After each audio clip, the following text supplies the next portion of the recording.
Welcome back. All right. Welcome back to Reach Out Reptiles.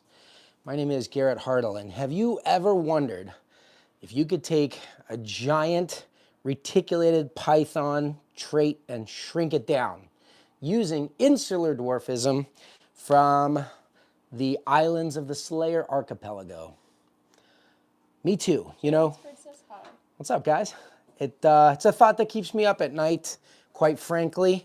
I sit there and I think about it and I think about it and I think about it. And one of my favorite superdwarf or reticulated python traits are piebalds.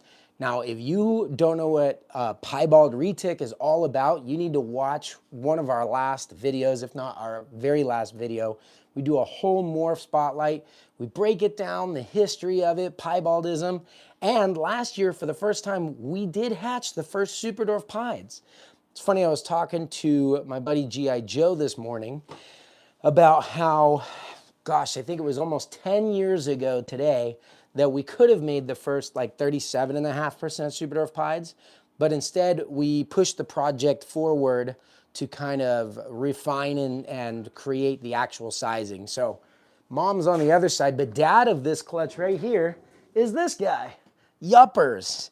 And what we did was we went for surefire small size and questionable genetics. So we need to prove it out right now. I picked Yuppers because I thought he was a het pied. And we are running him to one of our known het pied females. So we went for the superdwarf sizing and percentages first. These are going to be superdwarfs whether or not there are pieds. Now, when I was interviewing Bob Clark for the piebald episode, interestingly, he said he didn't know if he could see pied, like het pied markings. And I think I can. But when Bob Clark says you can't, it makes me nervous. So maybe I'm wrong and making this stuff up, and I named that guy Yuppers thinking, yep, he's a het, and we'll see what happens. So a couple generations later, here we are. We got a couple of eggs clutched. Looks like a beautiful clutch of 17. So I have a 50-50 shot of being right. And if I can see het pied markers, then it's a little better than that. So these baby snakes are hatching on their own. We call this pipping. When they cut through, they have a little egg tooth, and they cut through their inner egg sac and the outer egg sac, and they take their first breath. Then they start absorbing their yolk and they come out. So what we do a lot of times is help them, because like if you watched our last video, we found several babies that got like tangled up in their umbilical cords and things like that. So we always want to wait until they're ready on their own. Oh, that is beautiful. Hello. This is a, let me see, Avon I think is a, yeah, tiger. So dad is a tiger pos het pied, mom is a tiger het pied. Let's see what happens here. This is a super tiger. And boy, this bloodline makes some really nice super tigers. We actually sold one. It didn't come back as a loser from Tinley. Super tiger pos het pieds, which would be a really fun way to get in. Hi, one. He's blowing bubbles already. He don't need any help popping the inner sac. He's already out. Now, I apologize in advance if there's any, you know, gore and spaghetti. But this is the real deal. You guys said you love watching these things live. And if you want update, oh, I saw something. Did you see that? I did not. You didn't? I saw you smirk. Okay, let's see what happens.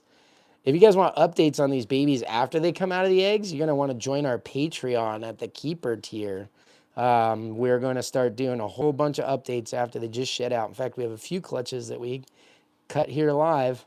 Okay, this is really cool. So I told you we made the first superdwarf pieds last year, but one thing I haven't gotten is just a regular pied. They've all been tigers and super tigers and really high white stuff. And I like the variety. I mean, I love my high whites, probably prefer the high whites, but I want to see some others. But look at this. Woo-hoo! Second egg in, and we have the information we needed. What's great now, oh, hello, beautiful. Hi, baby. Look at this little guy. He is so cute. Crazy cool head stamp. Look at that. It looks like a little trident in speckles.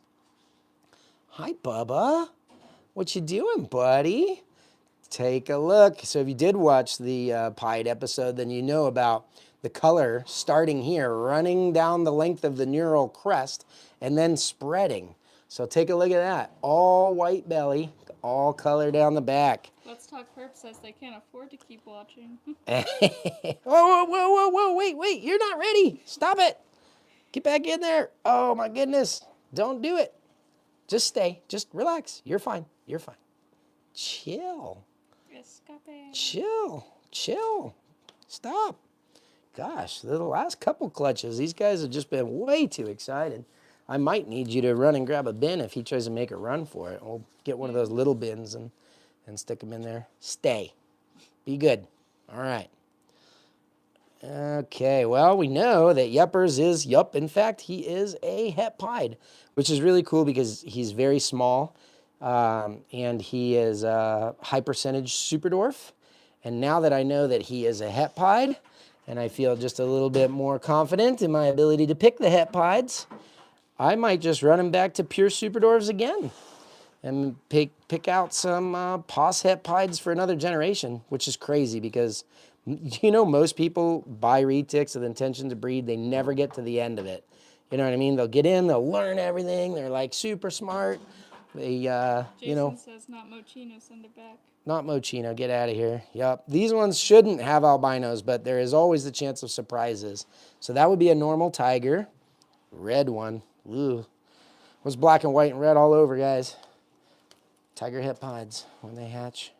Can you go back in your egg? You're making me nervous. You have not much yolk left, but he's got a giant umbilical cord there. Sky's the Limit Exotic says that they missed out other percentages for this clutch. These ones are 50%ers.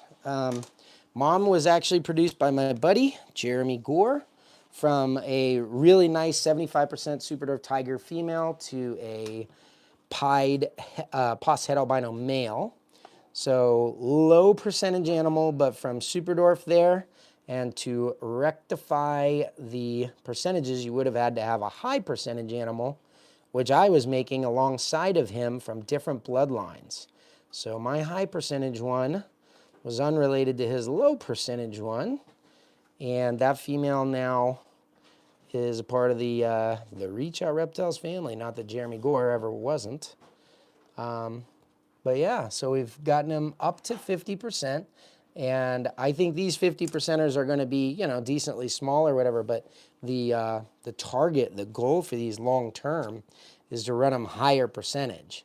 Now, I could take a visual pied and do it, wait 2 more years for him to grow up, or I could breed so recklessly from the morph and wasting time perspective and run pos hets and gamble everything. And actually, usually that's what I do. But it's not too much of a gamble when my priority is always the Super Dwarf side of things and not the morph side of things anyway. So it's awesome to get a couple of these little morphs. But again, like if you could call something a Super Dwarf, let's say label-wise or whatever, but it's going to get gigantic because you used huge parents and all this stuff or whatever, why bother making it? I'm sorry, guys, this looks ugly, but that is another tiger. Come here. Hello. Hello. That side patterning on the tiger looks really nice. That is a nice one. Gross one, though. This clutch is very voluptuous. Some solid veinage. There's some bright red. Here, look at that. You can look at this one. This one won't make everyone lose their lunch. That bright red is a sign of good oxygenation, so that's a good thing. Here we go. Take a look. Tiger. And I'd move the pied over here if he wasn't continually contemplating if he wants to make a run for it. All right. Anybody other questions, anything like that in the comments? You guys having fun? Would you love to have a pied retic? Let's say if it was, got to be, I don't know, 3,500, 4,000 grams as an adult, something like that, like big ball python, size by weight. Here's another really nice super tiger. Here you can see the outer and the inner membrane. So it's the inner membrane that has all those veins on it, and I can actually like kind of peel the membranes apart there if I want. And there's a lot of people that talk about not cutting through the veins when they cut eggs, but that's a philosophy that comes from, you're cutting your eggs before they're ready to hatch. you know, you're waiting a certain day and you want to go see the snakes. We don't really do it that way. We wait till we know they're ready because one of them shows us and then we go to town. That is a nice super tiger as well. These are some really, really clean super tigers. And I'll tell you what, they're not very expensive, the pos het pieds, because we're not really charging you for the pos het. So if you want to be a gambler like us, you should totally do it. It's super fun. Another super tiger. And the pieds are really fun, guys, because if you get a non-tiger, like a normal, and this one we're going to have non-tigers, we're going to have tigers, and we're going to have super tigers. I know, blowing bubbles. He's so cute. Hey, Mare. We got Mare being as loud as she can. I can't believe she's eating all those Lay's potato chips that noisily. It's wild. Cellophane, man. Anyway, the non-tigers are low white pieds almost all the time. The tigers are almost always about a 50-50 white pied. And the super tigers are almost always very high white pieds. So it's cool because to a certain degree you can kind of control the appearance. If you wanted to do a pied project, wouldn't be a bad idea to stock up on a few of these females. This is kind of the way we run stuff. That's another super tiger. Look at that very reduced pattern, a lot of white wrapping up from the belly, if that tells you anything. Gosh, I don't know. Yeah, if you like to gamble, what you do, these ones will be, what percentage pos het pied, Erica? Is het to het breeding? 66% pos. Right, 66% pos het breeding, which means if you were to just randomly roll the dice on them without even trying to look for nice high white ones, then you would have a 2 out of 3 chance of hitting it. This is the silly thing. If these were het pieds, with this being a new morph, 100% het pied would be at least 3 times the price that one of these buggers are going to be the non-pieds from this clutch. We have a question on if there is a pied house snake. I don't know. Not anything that's been proven to my knowledge. We'll just put it that way. Yeah, I don't know about that, but pied is a pretty exciting morph in any species, isn't it? Some might say the tops. Whew, that's why you cut eggs carefully. Look at this guy. Is very wrapped up in that's his yolk and his umbilical cord. So we need to get this one's head out because it might not be able to do it on its own later. You also wouldn't want to slice through that. That would be bad. Come here. Edith is watching too. Edith is actually one of our super tiger het pieds. Hi, or tiger het pieds. Hi, Edith. This is an adult female from 2021. Her eggs are cooking. She laid recently. Wow, this is a really neat pied, but I got to get it a little untangled. I'm sorry, not pied, tiger. So far, just the one pied. But look at this tiger. This is something we've seen in the last year's productions too. Wow, look at that wrapped up umbilical cord. This is why we do it, guys, in case you see something like that. I'm really glad that it's still loose and as not restricted this baby's ability to grow. But this is one tangled up little buddy. But anyway, what I was saying is the Superdwarf influence on the pattern of these really makes these hets pretty cool, especially the tigers. Come on. And I like the variety. I like low white, medium white, high whites. You okay in there? What did you do with your butt in that egg? Didn't your mama tell you not to spin around like an egg when you're in the egg? Look at this pretty little snake. You sit there. I'm not going to untangle its... It's not too tight. It doesn't look like it's restricting blood flow or anything. But you can imagine what would happen if that was the animal's neck and not its tail. And especially if it tightened up. I mean, you can lose babies that way even during incubation. Yeah, so what I was talking about, I think Superdwarf pieds is something a lot of people are investing in, and hopefully from a selective breeding standpoint, they're doing them from breeders that do prioritize selective breeding for small size and not just jump into a certain locality, because that doesn't seem to work. In other words, I could have a Superdwarf that's 50% like these from a mom that's 18 feet or from a mom that's 6 feet. They're definitely going to grow to be different sizes. That's based on our Hannah Lily says that couple they want decades. the tiger, the one that's all tied up. That thing is gorgeous, isn't it, Hannah? I mean, that thing's really pretty. But my point was, you could buy 3 female posset pieds for the price of 100% het pied, grow them up, prove them out, and likely have 2 breeder females making pieds for you. That's another really nice tiger. But it's a little tight in there too. These babies are very bundled up. The pied's still moving around. I know, he wants to jump. He's got a little resting and absorbing to do, but he's got all the energy in the world.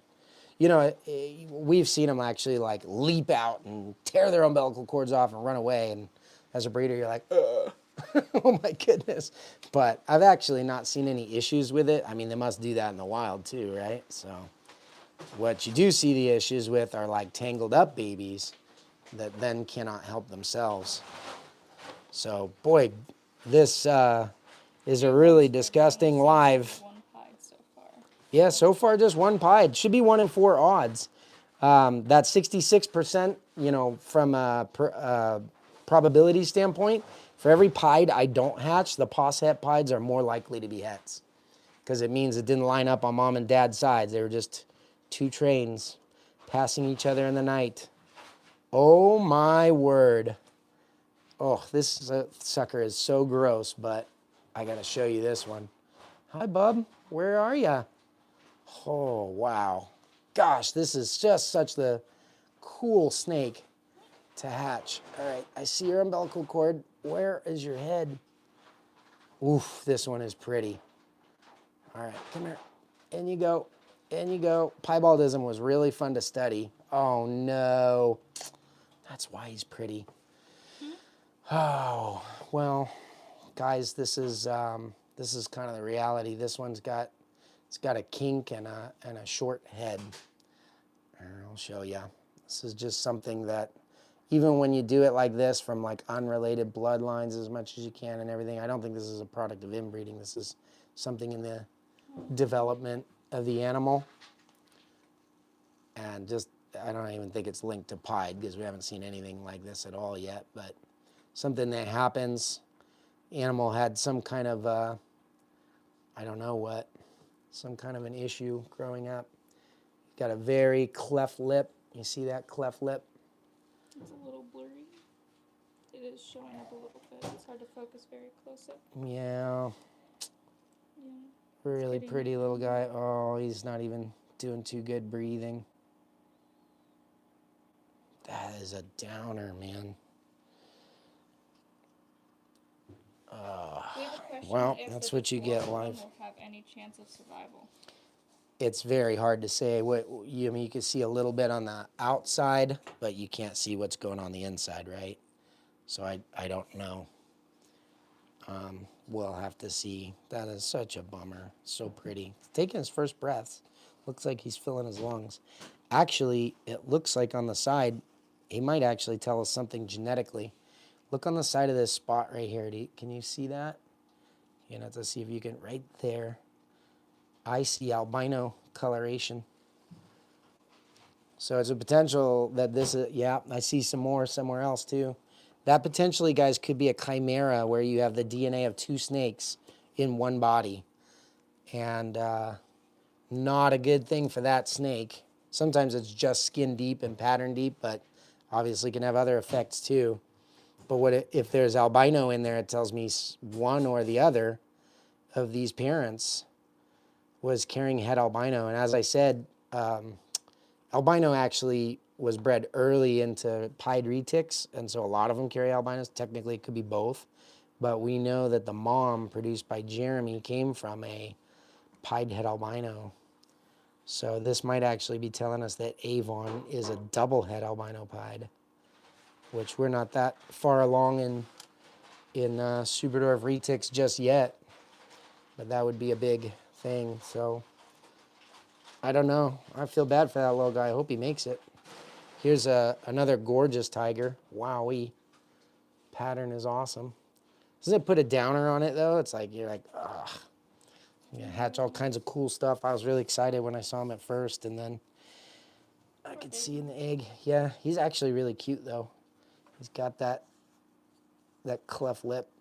He looks like a little Boston Terrier, which Like the I guess, brachycephalic breeds. yeah, like really bad. Brachycephalic snakes, that's not something I'm going to breed for, that's for sure. You, go back in. You need to sit. I can't believe this thing came out of this egg. Look at the size there. In. In. You still got a sausage hanging out. All right, Erica, this is going to need to go in a tub because he's not cooperating. He just wants to run and run and run. You want me to hand you the camera? Yep, let's do it. We got any questions, guys? Let me know here. Do you want me to put them in a small egg box? Yeah, well, is that clean? Just toss them right over there. We got a little clean one right there. Here's what it looks like when you're cleaning snakes, by the way. There's Mare. Hi, Mare.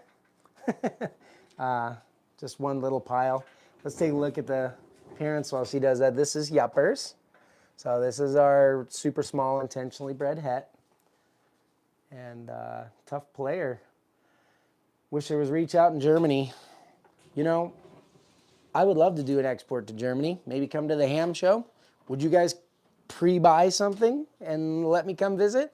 I would have to do enough pre-sales in Europe to make it make sense.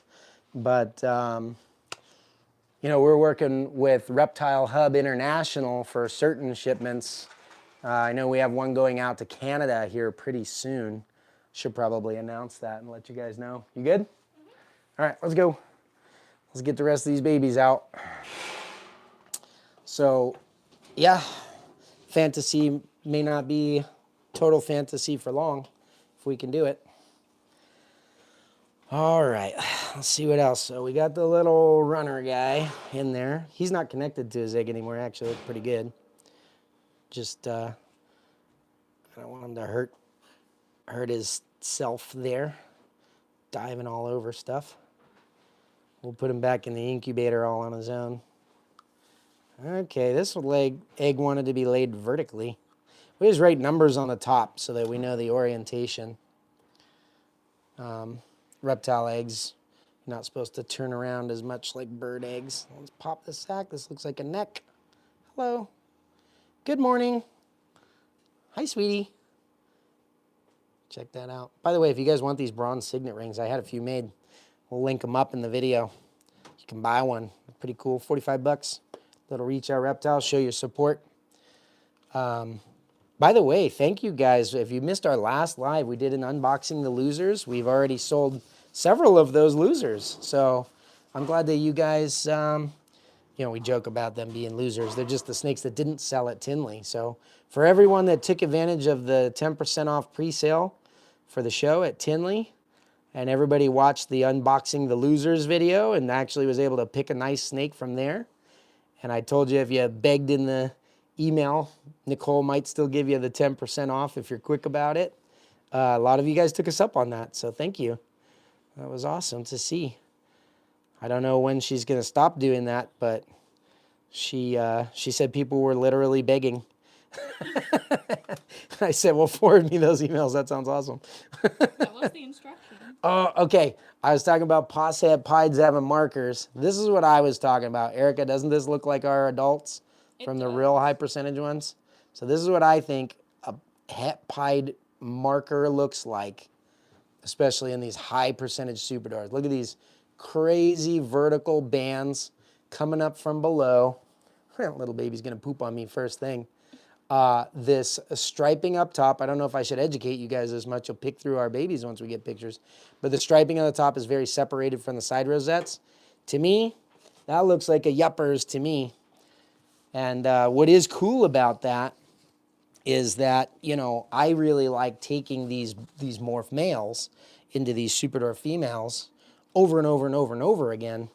And it just, man, it locks that small size down. Because, you know, what fun is it if you buy a superdor? If it could even be like a screaming deal from somebody, but let's say its mom was, you know, 16, 18, 20 feet long, then your superdorf is like, might be a little bit smaller than that, but you're like, this sucker is growing really big.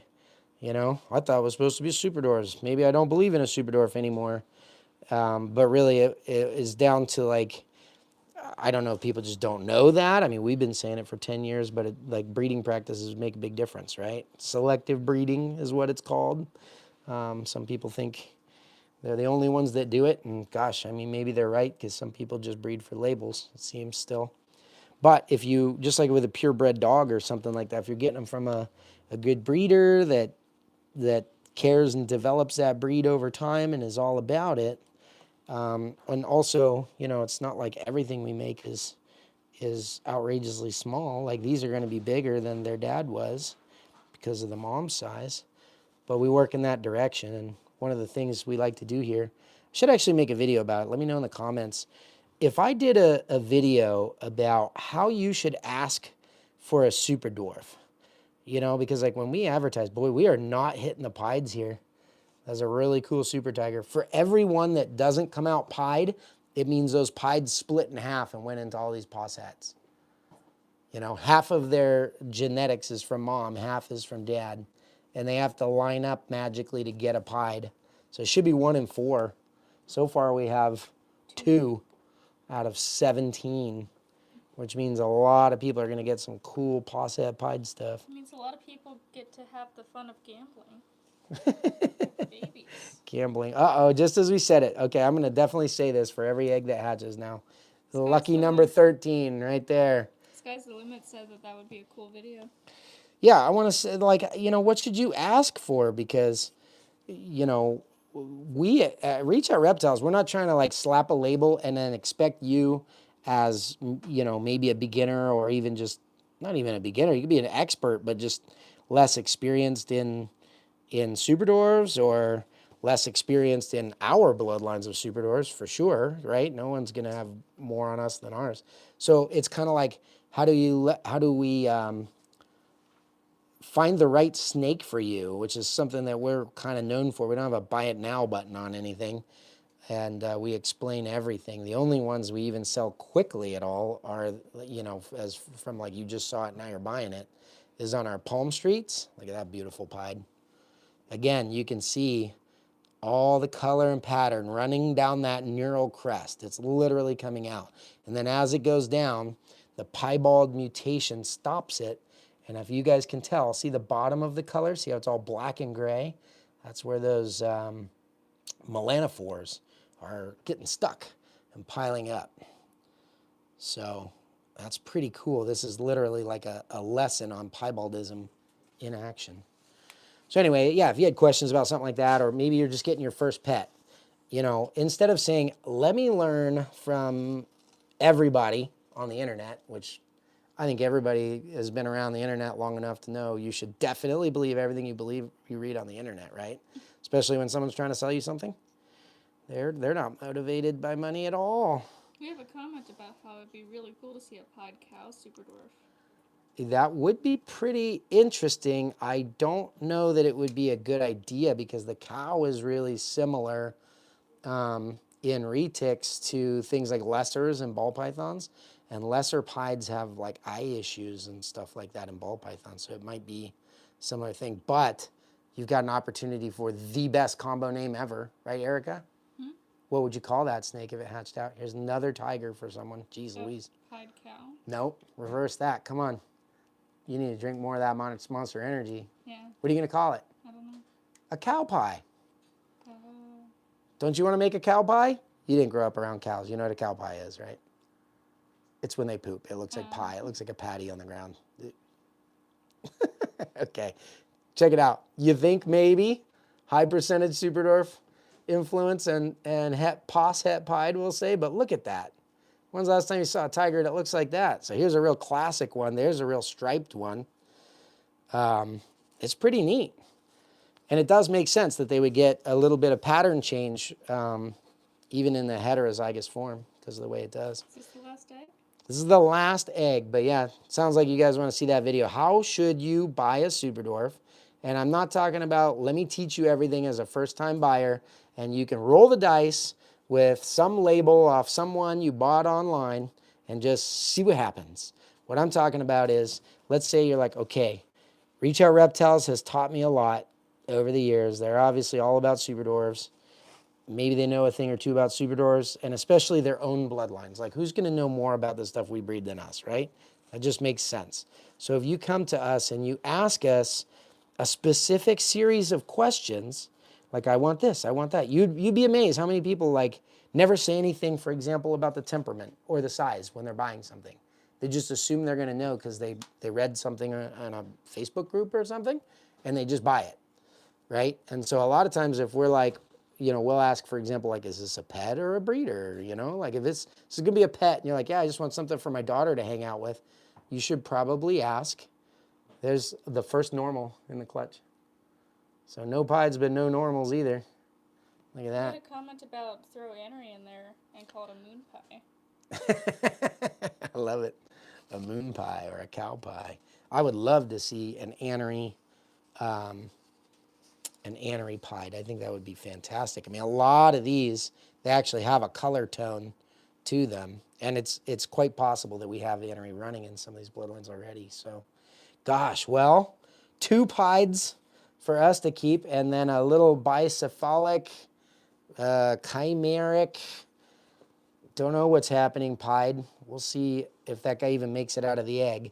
Sometimes the life support systems that they have in the egg keep them alive to this point.